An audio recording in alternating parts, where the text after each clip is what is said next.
Well, greetings, everyone, and welcome to a special online event today called Three Keys to Free Yourself from Chronic Pain, How to Tap the Power of Your Subconscious Mind. My name is Stephen Dinan. I'm the founder and CEO of the Shift Network, and I'm really delighted to be bringing you two leading pioneers in a field that we haven't really focused on as much in the Shift Network, but it can be so debilitating for so many people, with something like 1 in 5 people having chronic pain, and chronic pain being a real barrier to manifesting what we're each here to manifest in the world, in addition to just having a decent quality of life. It really is something that requires a deeper perspective and a more holistic approach and a real paradigm shift in how we approach it. And our two featured teachers today are going to give us that paradigm shift in a really fascinating way. We're here with Dr. Howard Schubiner. He's a professor of medicine, co-founder and medical advisor of Freedom from Chronic Pain. He works at Providence Hospital and is clinical professor at Wayne State University and Michigan State University School of Medicine. And also we're here with Hal Greenham, who's coming to us from Australia. Hal is a somatic psychotherapist, co-founder and clinical director of Freedom from Chronic Pain, and as well somebody who's participated in our mentorship program a couple of years ago. So we learned a lot about his work there. So welcome, Howard and Hal. Hey, Thanks, David. Well, I know we're going to have this hour together, and you're going to offer some really eye-opening insights into the nature of chronic pain and how it works in our subconscious mind. And I also want to let people know that we're going to have a whole program with Howard and Hal, a full 7-week program to teach you these principles and really have a breakthrough around whatever chronic pain you have or your loved ones as well. So we'll share a little bit about that towards the end of the hour. So I want to start actually, Hal, with you, because I think you're in many ways a model for what so many people have gone through. And this work around freedom from chronic pain, it came out of quite real pain in your life. And so I'd love for you to share a little bit about your journey that led you to create this body of work with Howard that can serve people around the world. Sure, Stephen. Yeah, well, my story is when I was 28, I was running a successful web design business and I was playing bass guitar in a couple of bands at night. And I had a really wonderful life until I started to get chronic RSI pains in my wrists, which later spread to other parts of my body as well.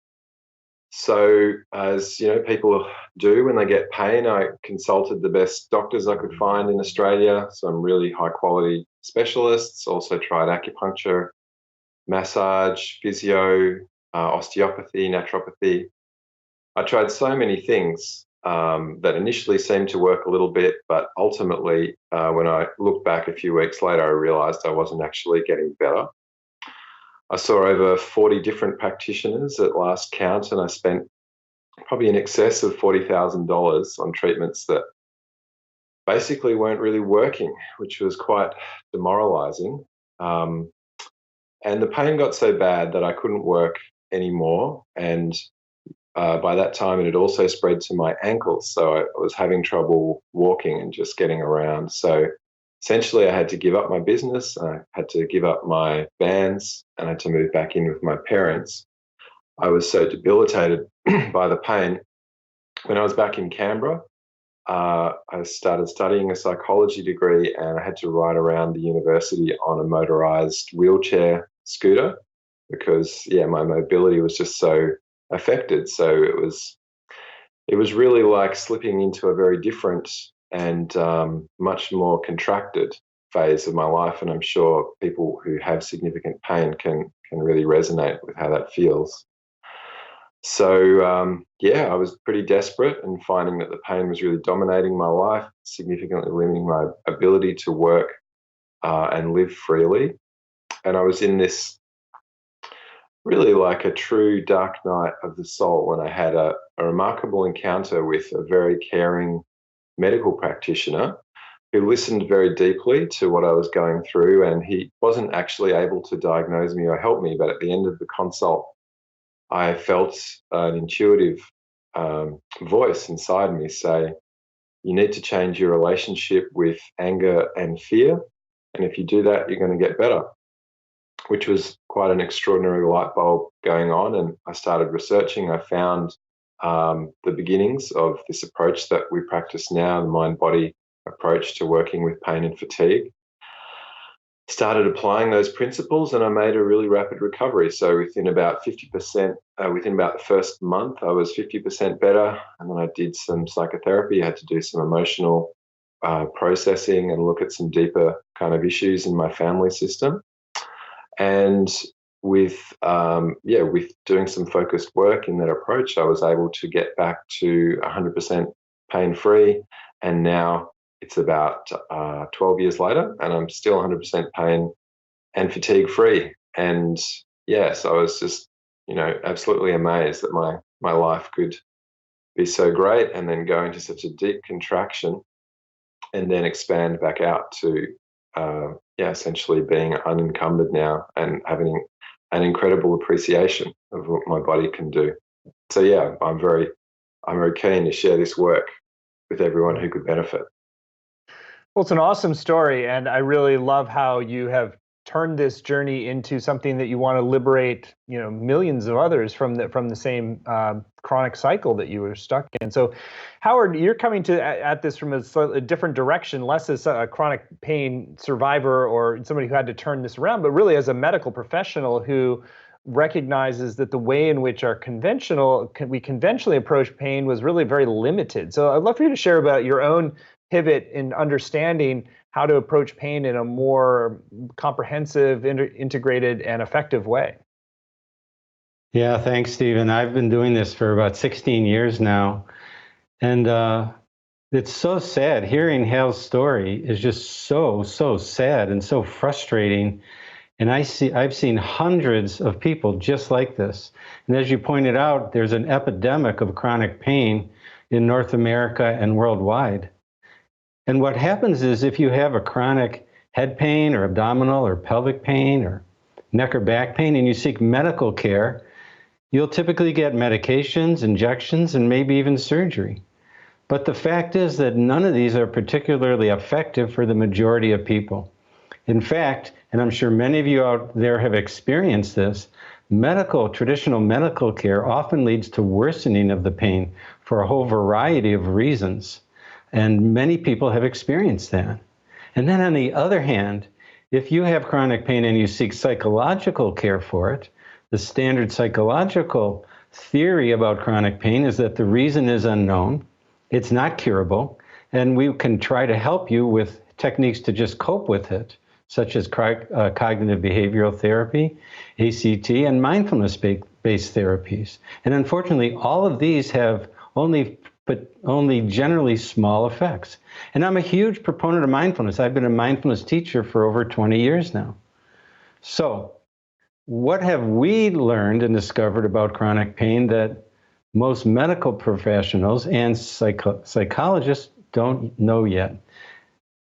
And what it is that the vast majority of chronic pain is not, I repeat, not a structural medical disease-based problem. Headaches, fibromyalgia, the vast majority of abdominal and pelvic pain, and even neck and back pain, most of the time is not structural. But then, on the other hand, people say, well, if it's not structural, it must be all in my head. I must be faking it. It must be my fault. And that's completely false as well. And so what we've learned is that the neuroscience about pain has advanced dramatically in the past decade or two. So you ready for some neuroscience? So neuroscience shows that our brains generate what we see, what we hear, and what we feel. This is called predictive coding. When you touch a hot stove, it's not your finger that's actually causing pain, it's your brain. And not all injuries actually cause pain. So our brains generate pain as a response to an alarm. It's like a danger alarm mechanism in response to an actual injury or the threat of injury. And it turns out that people with early adverse life events and childhood trauma have a very heightened danger alarm mechanism, and they're more likely to develop chronic pain later in life. So this is the mechanism for the vast majority of people with chronic pain. And then the last thing that I'll mention about this is why doesn't pain just turn off for so many people? And there's basically three reasons. The first is that they're not being taught, so they don't understand the neuroscience of pain, and they have this belief that their body is has ongoing physical damage. The second thing is that there's tremendous fearful responses to pain, and these fearful responses to pain reinforce pain as a neural circuit in the brain. And finally, as Hal pointed out, some people have emotional experiences that need to be processed. And when you do those three things, and you help diagnose and assess people accurately, most people can actually have recovery and elimination of pain rather than just coping with it. So that's kind of how we see it now from a neuroscience point of view. Well, it's a great overview of what we call in describing today, the 3 keys to free yourself. So we have to work, it sounds like, with each of these keys in succession in order to kind of unlock the deeper pattern, which just wishing the pain away or thinking it's going to go away doesn't tend to do. So it's sort of like a systematic unraveling of a over alarm pattern, or it's like when you hit the alarm button on your car and it's going ding, ding, ding, ding, and you don't know how to shut it off if you don't have a button to shut it off, but you have to kind of work with it in a systematic way, it sounds like. Exactly. So let's explore a little further into the first step here. So what you were sharing is that basically that until you believe that it can shift, it probably won't on a certain level. The actual belief system around it being structural, around it being enduring, that there's nothing you can do, actually keeps the pattern in place, is part of what you seem to be implying there. Exactly. Hal, didn't you find that when you first began your recovery? Wasn't there something that shifted that had to do with some deeper understanding or deeper belief that you actually could get better? That was just absolutely fundamental, Howard. I think I'd become deeply scared because people were telling me things like, oh, like you damaged your wrists, you didn't take a break when you need to, so now you've got this scar tissue. And so I really had it in my head that, my body was damaged and I kind of couldn't undamage it. And then I actually needed to be quite clear and almost forceful with that part of my brain, and just really getting used to the idea that my body wasn't actually damaged. My body was strong and healthy. But that really took some work. Because if you don't, everyone has a danger alarm mechanism, this fear mechanism in the brain. If you don't have this danger alarm mechanism, you'll die because you'll walk in front of traffic.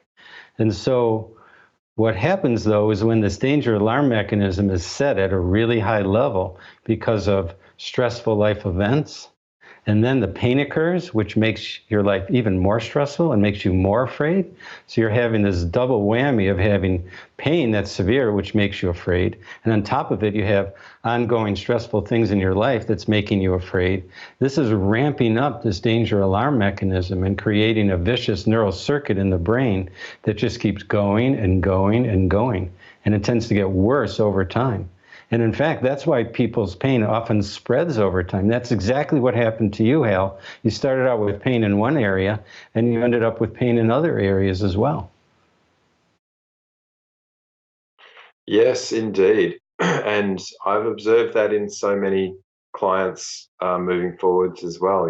People have this natural kind of fear response to pain, and particularly, if more pain symptoms are occurring, then it can be even more scary, particularly if they're also affecting you, like not being able to walk. I mean, it's really pretty terrifying and just so limiting. And as you say, because can go into this spiral that gets worse and worse and worse until you learn how to reverse it.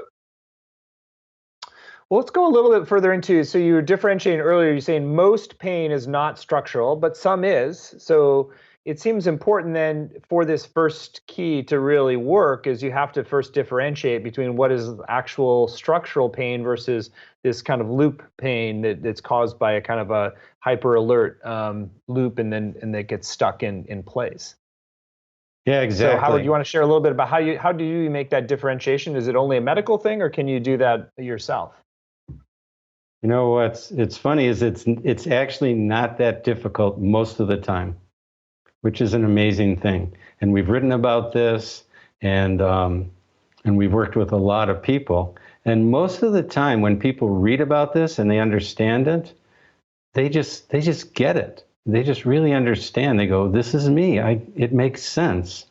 And so we've also developed a series of questions that people can ask themselves that will help distinguish from a structural pain from a non-structural pain.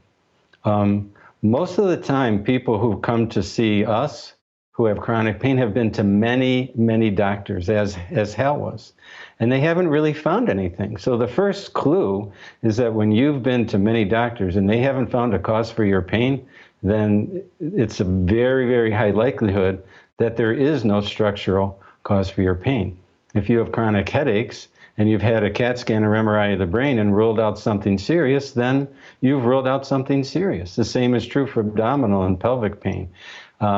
And the same is true for back pain. It turns out that many people who are healthy, perfectly healthy, and have no back pain at all, have mild abnormalities on an MRI of the back, such as degenerative disc disease, bulging discs, scoliosis, and a whole variety, stenosis, a whole variety of things that are normal and actually not the cause of their pain. So the first step is getting medical evaluations that most people have already done and making sure that there's nothing significant, nothing serious. And so that's the first step, and that's already been done for the vast majority of people.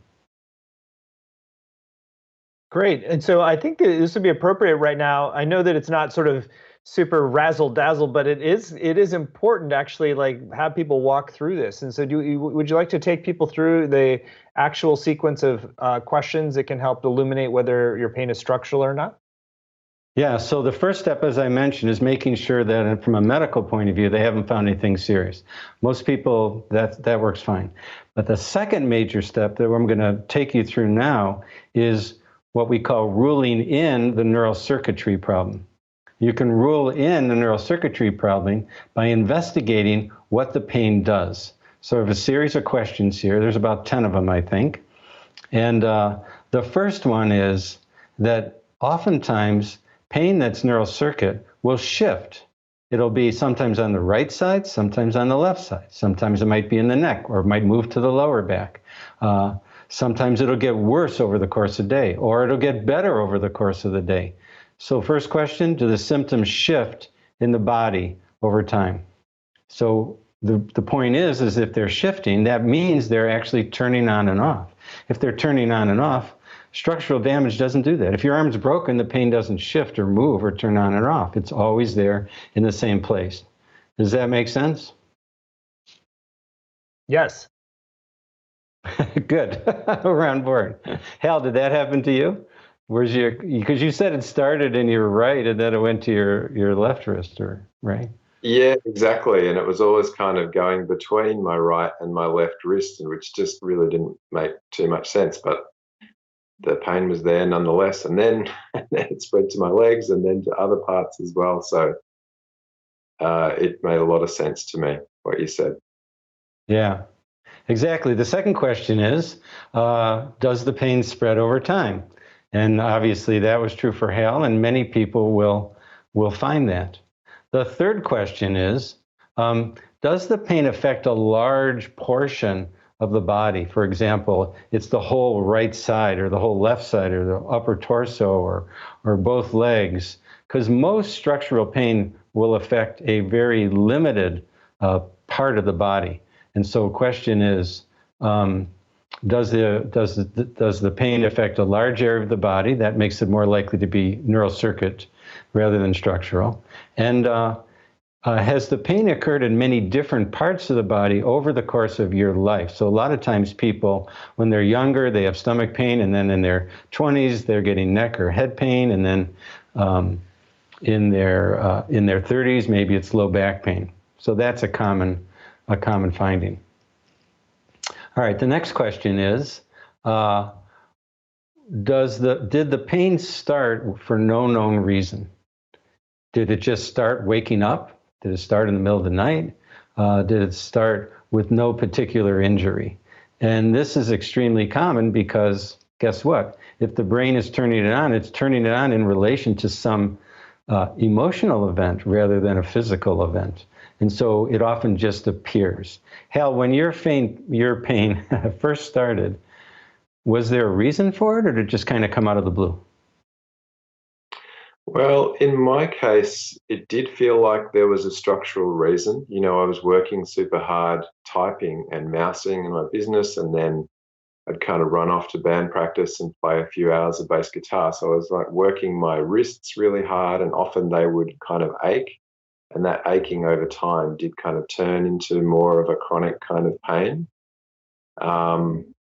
So I think for me, yeah, that was actually a big part of why it was difficult for me to accept that it wasn't damage, because it did seem to have a plausible beginning with a kind of physical cause.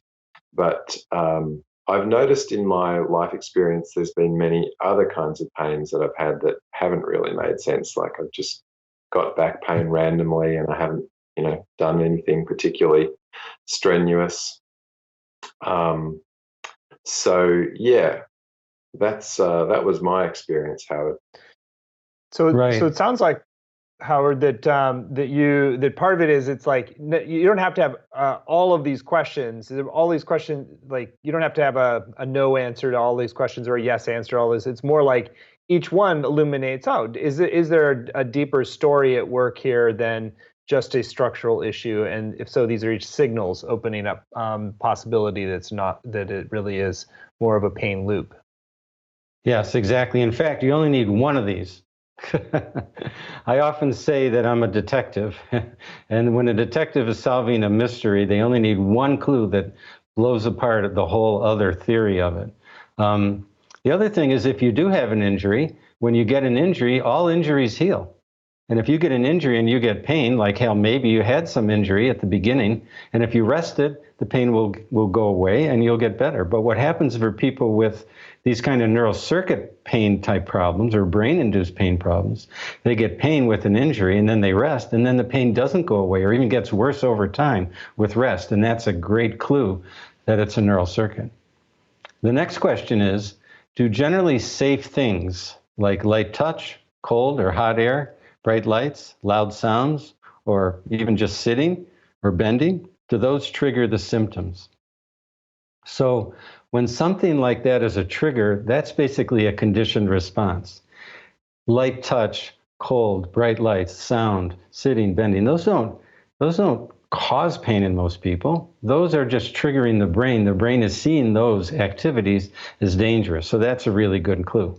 The next one is, do you have relatively light or low level of pain during an activity, and then later that day or the next day the pain skyrockets and just jumps way up? That is a really interesting clue, and I see that all the time, because if your arm is broken, it's going to hurt when you move it. It's going to be better when you rest it. And here we're seeing the actual opposite effect. Hal, what happened with you with that? Were you able to do some things and then your brain kind of punished you later, or did you not have that characteristic? Yeah, I would say I'd probably be a yes for that. I could kind of use my wrists for a while. Pain wouldn't be too bad, but then it would feel like I'd flared something up and they would stay in this kind of inflamed state or something for a few hours. Right, exactly. I wouldn't say the pain was skyrocketing, but it was like, yeah, it was, as I look back on it now, I mean, it was a completely kind of a pain that was totally disproportional to what I had actually been doing with my body. Exactly, that's a great word, disproportionate. The next question is really amazing. Sometimes what happens is people will have a flare of pain or an increase in pain or the onset of pain when they imagine doing certain movements. And I do that a lot with my patients. If you're having pain with bending over, close your eyes and imagine bending over. See what happens. If imagining bending over activates pain, that's a clear clue that it's your brain. Do you get pain when you anticipate certain events, anticipating going to work, anticipating typing, anticipating visiting certain family members? Do you experience symptoms when you start talking about them or talking about stressful life events? These are very powerful clues that it's the brain. So yeah, let's explore that a little yeah. more. I know how you've also reflected on that. So this connects to the way in which our brain is literally sort of out picturing our reality. So if we have images of something and that's connecting in and the pain follows in on that, we've already created an associated set of patterns for it's like if I do X, I'm going to have pain, and that becomes a self-fulfilling prophecy. It sounds like, and you had some of that yourself, right? I had an absolutely classic example of that. So I'd essentially lost my business because I couldn't type anymore, and I had this kind of agonizing relationship with computers. I so wanted to just be able to type and do my work freely, but I couldn't. And for me, it was at the point where I would sit down in front of the computer and I would just think about typing, and I would start to kind of feel the pain, and like the swelling would start to kind of come up here in my wrists. And it was this extraordinary anticipatory kind of arousal that was happening in my nervous system as I look back now. Howard, let's go back to you. That is so sad, isn't it? I mean, but it's so sad and so frustrating, but it's so telling. When you understand how the brain works, you can spot these things. And when you can spot these things, then there's hope for recovery. The next question is, are the symptoms inconsistent? Will the pain sometimes occur when sitting, sometimes not? Or will you have it on certain days and not other days? Or will it go away when you're on vacation? Or will it go away when you're watching a movie or at a playground or playing with your kids? This is a great indicator, this inconsistency. And then one of the most important things is, did the symptoms begin during a stressful point in your life? Starting a new job, a new relationship, having a child, moving to a new city, changing schools. I mean, hell, you said that, yeah, you were typing a lot and you were playing in the band a lot, but it also sounded pretty darn stressful what was going on in your life at the time. Yeah, as I look back now, I can see that was absolutely a key. I didn't really recognize it. I don't think I experienced that stress or that anxiety consciously, Howard. I think it was kind of like my body's way of telling me that, as I was up leveling in all these aspects of my life, and the bands were getting more and more successful, and, we were playing bigger and bigger gigs, I think part of me was really freaking out a bit about that, and it kind of was manifesting in this kind of internal fear response that sadly was driving this physical symptom that I interpreted as damage. And it meant that I had to put down that bass guitar, which was pretty kind of tragic, actually. Yeah, and it really gets down to the question of what is the purpose of pain? What is the function of pain? When you're running across the field and you break an ankle, your brain will create pain to protect you to stop running, so you won't run on a broken ankle. But when you're overextended in your life, when you say yes to everything, when you mean no sometimes, when there's so much going on that your brain's feeling you're endangered, then it will create pain in order to protect you, to give you a message. The pain itself is not the problem. The pain is your brain's solution for the problems that are going on in your life. And this is a radical departure. This is a paradigm shift for us in understanding what pain is for many, many people. So it seems like part of what you're saying there is that the body has a more limited vocabulary, if you will. And so it's like when there's a whole range of different things going on, the distress signal just gets translated as physical pain. Exactly. I often say that the brain doesn't speak English. To tell it to tap you on the shoulder and say, hello, madam, or hello, sir, I really want you to know that you're doing way too much and you got to pull it back. It just gives you pain, and you have to figure out what's going on. So, There's so the just a couple more. unraveling of the story of the pain, the origin story, what might else might be, it might be an expression of or a vehicle for communication. That sounds like it's also a really key, one of the keys to this unraveling. Then, so Hal, I'd love for you to share a little bit how have you been doing that with clients and patients? Yeah, so Stephen, that's a great question. Well, essentially, the third key that we're talking about in healing chronic pain syndromes effectively and permanently for most people is dealing with some of the inevitable unresolved emotional issues that we all carry.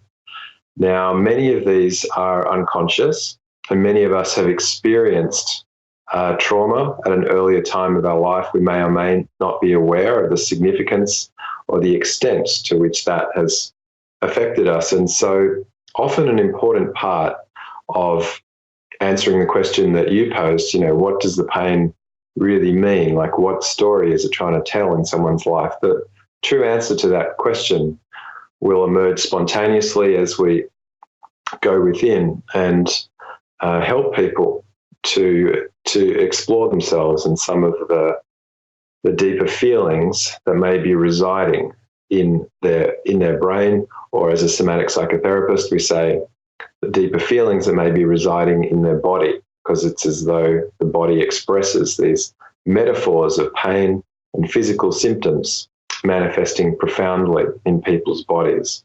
But the mechanism that's at work is this mysterious mind-body process that we're talking about, where the emotions affect the brain and the brain affects the body. So in a way, we're sort of, if you're not allowing yourself to feel certain things, if there's something repressed or that hasn't been addressed, then it's sort of like this is the pathway that your deeper psyche can express itself and say, hey, we kind of offer a wake-up call. Yeah, I mean, that's exactly what it does. There's a classic trauma book called The Body Keeps the Score. And, again and again in clinical practice, we see people's bodies are trying to tell a story. And so, when we work with the mind-body connection, we help to unravel that story and bring clarity. And when the feelings are felt and they're no longer dangerous, then we can start to de-escalate this kind of danger alarm mechanism that's so critical to this phenomenon. So Howard, let's go back to you. And I know we spent a little bit touched on the second key around fear and unraveling the neurobiology of fear and the kind of tendency to kind of overreact and then trigger the pain circuit. So I'd love for you to share a little bit more about, as a practice, how does that work in terms of really unraveling that over fear response that leads to the pain circuit? Yeah, Stephen, this is a critical part of the treatment. It's often enough for people to really understand that their body's not broken and then stop fearing the pain, changing in a dramatic and fundamental way their relationship to this thing, this pain, which is often horrible, granted, but once you realize that it's not actually dangerous, you can begin to separate from it. You can use mindful awareness, which we use. You can use graded exposure, so you're gradually exposing yourself little by little to painful stimuli, to things which trigger the pain, little bit by little bit, to desensitize your brain and rewire the neural circuits in the brain. We're also using empowerment and optimism to help people realize that they are going to get better, that they can put less time pressure on themselves, and they can begin to avoid fearing the pain. They can avoid focusing on it too much. They can stop fighting it. And actually, they can even stop trying to fix it, because there's so much focus on the pain to try to fix it that when you let go of that, which is exactly what Hal did when he reconceived and reconceptualized his pain in a whole new way. When you let go of trying to fix it, all of a sudden these neural circuits in your brain shift and you can have incredible results. Okay, Howard. Well, I think that's fascinating information. And now going back to you, Hal. I know one of the things that you've really brought into this overall methodology is drawing from different psychological systems like internal family system and work with the inner child. And so share a little bit about how that complements some of this work with reducing the fear response and unhooking the neural loops.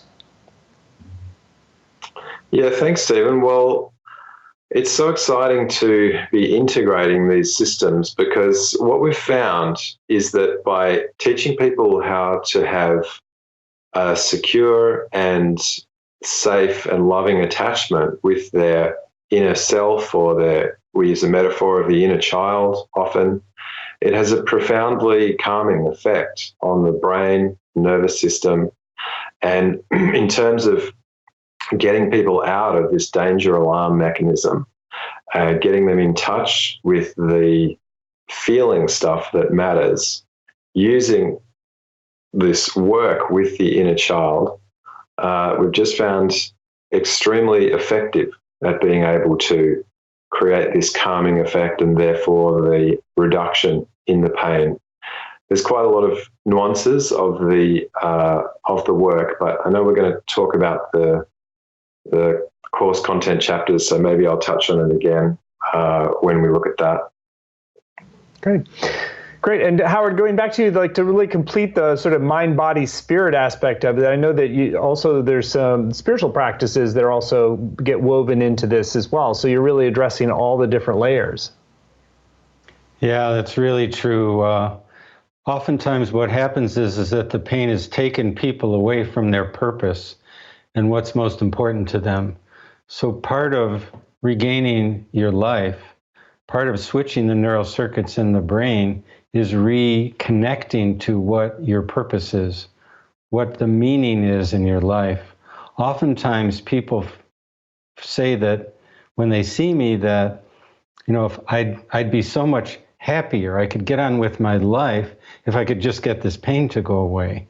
And oftentimes I have to say that we have to kind of flip the script on that.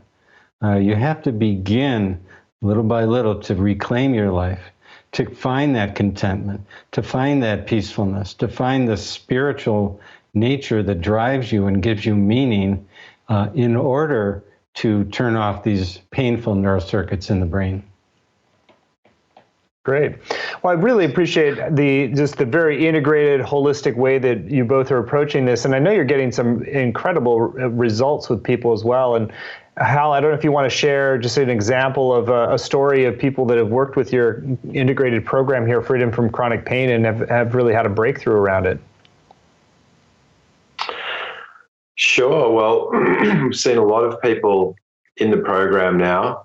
One of the most dramatic responses to the program that we've had so far is a client who had really severe back pain ever since he was 17 years old, and he came to us when he was 46. He was terrified of sitting on airplanes, couldn't stand the back pain for those long flights and being able to get out of the seat. And we used the mind-body principles with him, had to do some emotional work, and worked on perfectionism and feelings of guilt. And he was absolutely astounded to find that despite the fact that he'd spent tens of thousands of dollars on therapy, he'd seen the best medical doctors in Melbourne, he'd also had back surgery, which hadn't made any difference. He was able to go from regular 7 out of 10 pain to essentially negligible pain, and just getting back on his mountain bike, being able to do those international flights. It was quite an extraordinary transformation for him. And that's a point I think I really like to emphasize. People often have it kind of start to get an identity around the pain if you've had it for years, or in his case, literally decades, nearly 3 decades of pain. The pain can go away. If it is neural circuit pain, then the pain can go away. And so it's just super exciting to get results like that in our work. Well, great. Well, let's talk more explicitly about the program that we mentioned earlier that you're going to be offering through the Shift Network. So this is a version of the program that you've developed and really honed with different groups of people going through. And so this is a special version for the Shift Network to really distill the foundations and offer these foundational shifts that really hold so much promise for the 90+% of people who don't have structural reasons for chronic pain, but are stuck in a very real pain loop.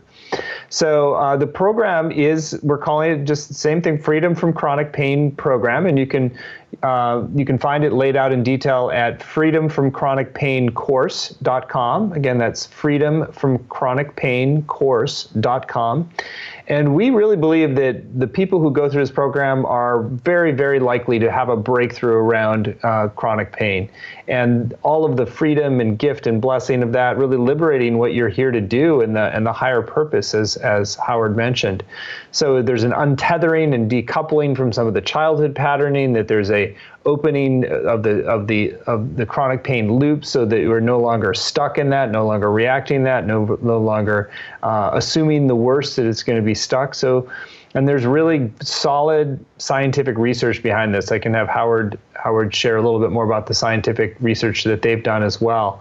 So it's a very comprehensive program, and you can see it's going to be 7 weeks. And I really feel like this is going to create some breakthroughs for people, and we're excited to bring it out. So, Howard, I'd love for you to share a little bit more about the scientific research you've done, and then how that's translating into this 7-week program, Freedom from Chronic Pain. Yeah, and we've done a number of studies now, including several randomized controlled trials, the highest level of scientific research that we have, showing that this approach, by using these 3 keys of making an accurate assessment and educating about the neuroscience of the brain, uncoupling, I like the word you use, Stephen, uncoupling the fear response, rewiring your brain, and dealing with unresolved emotional issues, is more effective than standard pain psychology type approaches. And we've shown that with fibromyalgia, we've shown it with back pain, we've shown it with headaches, we've shown it with abdominal pain. So these studies, and I can provide references for those, are really exciting, because we're taking the neuroscience and then we're translating it and using that into medical science. Cool. Well, why don't you give us a tour of the programs and lay it out? I think the two of you can kind of split it up and do a tour of the modules that people get when they take Freedom from Chronic Pain. I'll start. So I'll do the first 3 modules. The first module is doing that assessment and evaluation that we talked about.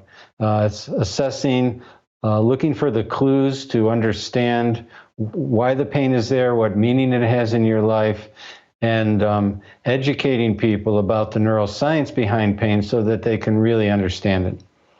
The second module is focusing on rewiring the brain, how to unlearn pain by reducing fear of it, reducing focus on it, reducing fighting it, and using techniques of graded exposure, of mindful awareness, and of desensitization to rewire the brain.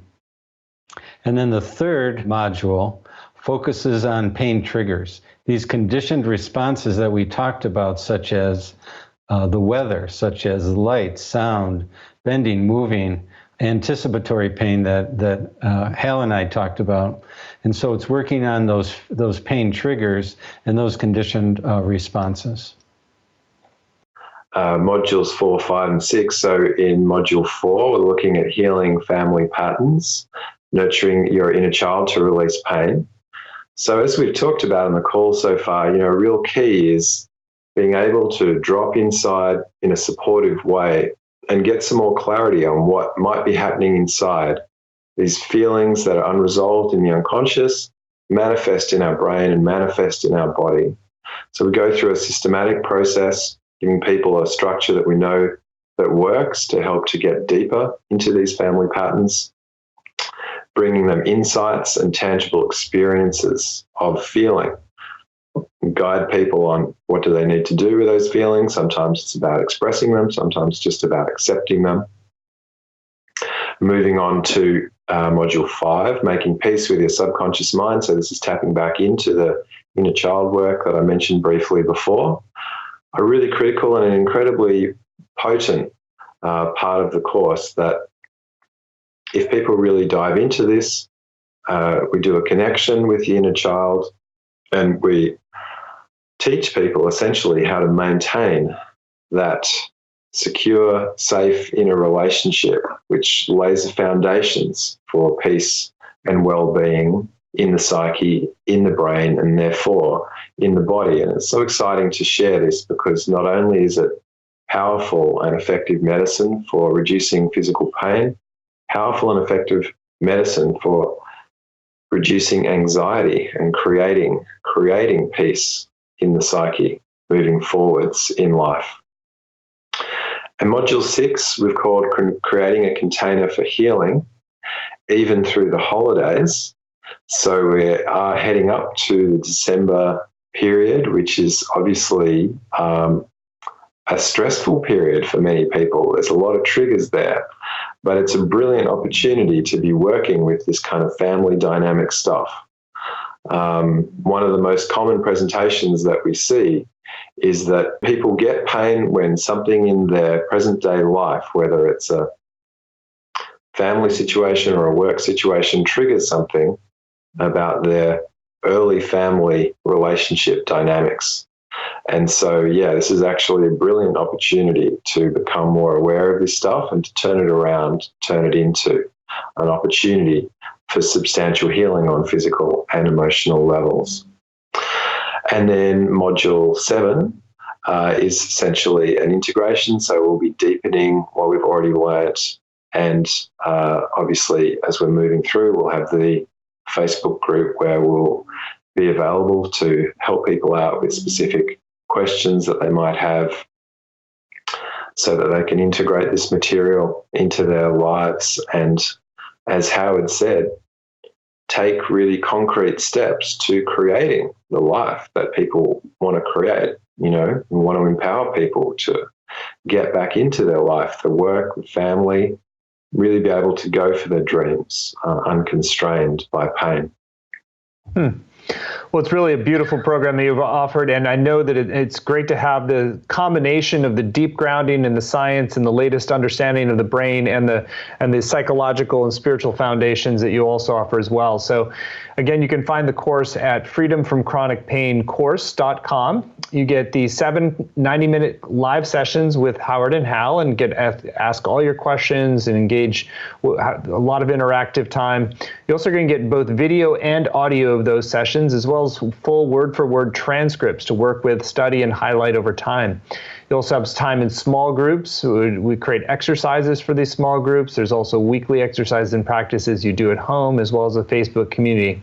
So it's really a very comprehensive paradigm shift for you and your relationship with whatever chronic pain you are having over the next 7 weeks. There are also some great extra bonuses to complement your learnings and shifts in the main program.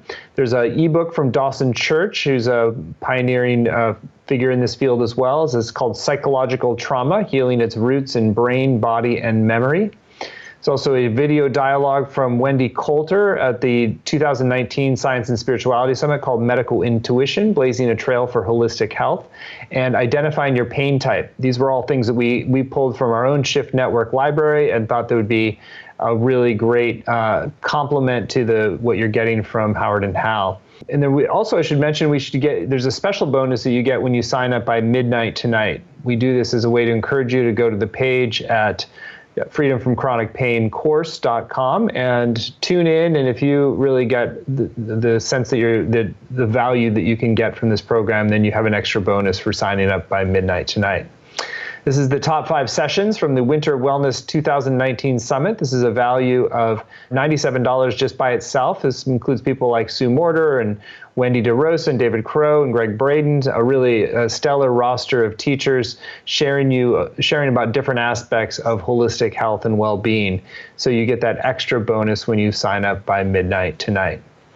So it's really going to be an amazing program, and you can find all the details at freedomfromchronicpaincourse.com. We've kept it very accessible. It's just 3 payments of $109, or you save about 10% when you pay in full with $297.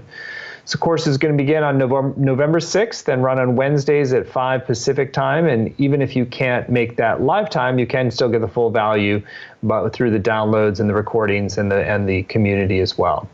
So I encourage you to go over, read more about it at freedomfromchronicpaincourse.com. And I'd say pay particular attention to the testimonials. So between the scientific research that really provides a serious validation of this methodology, to the testimonials of those who have gone through the program with Howard and Hal, you really get a sense for the profound transformations that are possible in your chronic pain, and really going from, as Hal mentioned, sometimes great examples of people going from lifetime of pain to totally pain-free. So in the last minute or two, Howard, anything that you still want to share on your heart with those who are considering going further with you on the journey? And why don't we have Hal go first, and we can close with Howard. Well, Stephen, I think you covered it really well. You know, what we're super excited to offer here is something that is just not available in regular conventional pain treatment. You know, really offering people a tangible evidence-based opportunity to either reduce or eliminate their pain fully. And yeah, I'm just so excited to have the opportunity to do that. So thank you very much to the Shift Network for hosting us. I wanted to say that I was giving a lecture about 1.5 years ago, and a man who, I think he was from one of the Middle Eastern countries, got up and he said, you know, in my culture, pain is a gift from God. What do you think about that? And I thought about it a second, and I thought, you know, he's right. First of all, if you don't have pain, we can't exist in the world. Children who are born without pain often die at a young age. Pain is very important. It's an important protector that our brains have for us. And if God created us, then God created pain for us to have. And when you understand pain, if you understand the message behind it, if you can decipher that, which is exactly what we're offering people and we're helping people do, you can understand that it is a gift. It's an important message. It's something that we need to know, we need to see, we need to understand. And it can further our growth. It can further us to move to the people, to become the people that we were meant to be. So as Hal was saying, it's a great opportunity for people. It's like going in the depths of the horror of horrible pain, but there's another side to it. There's another way of looking at it, and there's a way to get through it and actually grow from it. So that's what we've found over these last several years. Well, thank you for the deep wisdom in that perspective. You're an amazing synthesis of the scientific mindset and the deep, compassionate, wise heart. So thank you for offering this really comprehensive program for people to heal from their pain and also to grow from it and really manifest what they're here to manifest. So you two have done a lot of work to create a real paradigm shift, and thank you so much for offering it here today, and especially in the upcoming program, Freedom from Chronic Pain, which all of you who are watching can sign up today at freedomfromchronicpaincourse.com and get the 5 extra sessions from the Winter of Wellness to empower you in your journey to health and wellness. So thank you, Howard and Hal. It's been really great, and thank you all for joining us, and look forward to more for those of you who choose to go further. Thank you. Thank you, Steve.